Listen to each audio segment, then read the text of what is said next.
فرما بردار ہونے یا نافرمان ہونے کے اعتبار سے اولاد کی 5 اقسام ہیں۔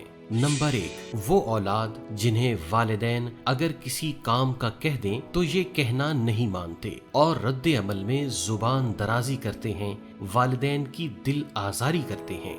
یہ نافرمان و نامراد اولاد ہے، یہ اللہ کے غضب کو دعوت دیتے ہیں اور پریشانیاں اس اولاد کا پیچھا کرتی ہیں، تاریک اور دردناک آخرت ان کا مقدر ہے۔ نمبر 2، وہ اولاد جنہیں والدین کسی کام کے کرنے کا کہہ دیں تو یہ کر تو دیتے ہیں مگر بے دلی اور کراہت سے، یہ کسی قسم کے اجر و ثواب کے مستحق نہیں ہوتے۔ ان کی مثال راہٹ کے گرد گھومنے والے گدھے کی سی ہے جو سفر تو کرتا ہے لیکن جہاں سے چلتا ہے وہیں رہتا ہے۔ نمبر 3، وہ اولاد جنہیں والدین کوئی کام کرنے کا کہہ دیں تو وہ کر تو دیتے ہیں مگر بڑبڑاتے ہوئے، سنا سنا کر، احسان جتلا کر، جملے بازی کر کے، تانے دیتے ہوئے یہ کام کرنے کے باوجود خسارے میں ہیں۔ نمبر 4، وہ اولاد جنہیں والدین کوئی کام بتا دیں تو وہ خوشی سے کرتے ہیں، یہ اجر کماتے ہیں، ایسی اولاد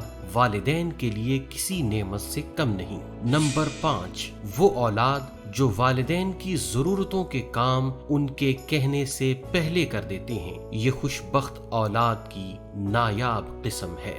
آخری 2 قسم کی اولادیں ان کی عمر میں برکت، رزق میں وسعت، ان کے معاملات کی آسانی اور ان کے سینوں میں پڑی راحت اور وسعت کے بارے میں کوئی کیا کہہ سکتا ہے؟ یہ تو اللہ کی رحمتوں کے سائے میں ہیں، یہ کئی عبادت گزاروں سے افضل ہیں، یہ سنہری نصیبوں والے، یہ انبیاء کرام کے ہمسائے، یہ دنیا و آخرت کے کامیاب ترین افراد اللہ کے عظیم فضل کے حقدار ہیں، صرف اس وجہ سے کہ یہ والدین کے فرما بردار ہیں۔ باقی 3 اقسام کی اولاد اللہ کی بارگاہ میں ذلیل و رسوا کیوں ہے؟ صرف اس وجہ سے کہ یہ اپنے والدین کی نافرمان ہے۔ اس ویڈیو کے تناظر میں ایک چھوٹا سا سوال ہم سب کے لیے، ہم اولاد کی ان اقسام میں سے کس قسم سے تعلق رکھتے ہیں؟